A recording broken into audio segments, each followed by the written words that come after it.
The Amistad, Spanish for friendship, was a two-masted schooner owned by a Spaniard in Cuba.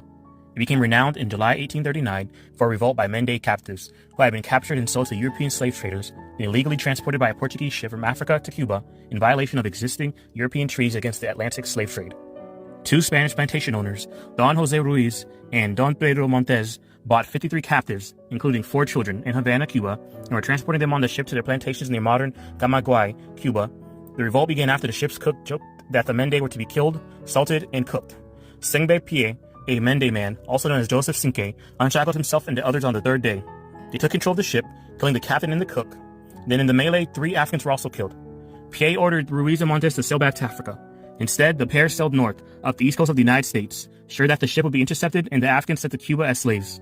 A U.S. ship, the Washington, seized Amistad off Montauk Point in Long Island, New York. Pie and his group jumped ship, but were caught offshore. They were incarcerated in New Haven, Connecticut, on charges of murder and piracy. The American who captured Pie and his group claimed them as property. La Amistad was towed to New London, Connecticut, and those remaining on the ship were arrested. None of the surviving 43 Mende on the ship spoke English, so they could not explain what had taken place. Eventually, language professor Joseph Gibbs found an interpreter, James Covey, and learned of the abduction.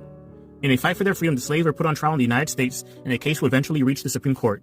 They were eventually found not guilty of the charges, and on November 27, 1841, the Mende Africans departed New York City for Sierra Leone, arriving in January 1842.